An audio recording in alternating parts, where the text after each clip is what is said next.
आम्ही हल्लीच पाहिलेले खेड स्टेशन, तिकडचा सूर्यास्त, तिकडची कौलारू घरं, झाडाला लगडलेल्या पपया, तिकडचे हिरवेगार जंगल, मुंबईपासून रोड मार्गे 5 तास असलेलं हे सुंदर खेड गाव आणि तेथील प्रसिद्ध रघुवीर घाट. रघुवीर घाट बनवण्याचे काम 1990-91 साली सुरू झाले, पण ते 2000 साली 10 वर्षांनी पूर्ण झाले.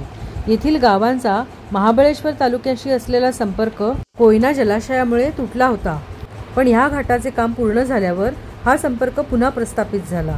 या घाटाला लागूनच असलेल्या महिमानगडाची आणि इतर माहिती इथे लिहिलेली आहे. जेव्हा इथे याल तेव्हा अवश्य वाचा. आम्ही आता डोंगराच्या माथ्यावर आलो आहोत.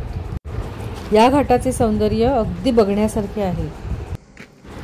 जसे मी आधी सांगितले, हा घाट खेड या टाऊनला रत्नागिरीपर्यंत जोडतो. हा घाट पर्यटकांना भुरळ घालतो.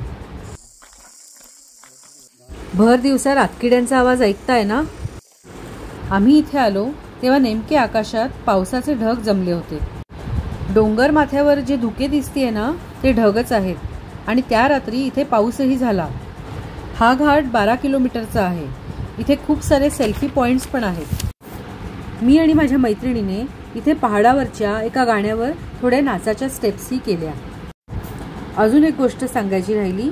पावसाळ्यामध्ये इथे दरड कोसळण्याचे प्रमाण खूप जास्त आहे, पण तरीही लोक इथे खूप गर्दी करतात.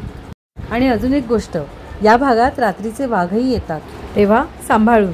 हा खरंच गिफ्टेड नॅचरल सीन आहे. ह्याला महाराष्ट्राचा स्वर्ग असेही म्हणतात. तुम्ही हा घाट नक्की बघायला या. आता आमचा डान्सही बघा. चुनरी तेरी चमकनी गुलाबी शरारा.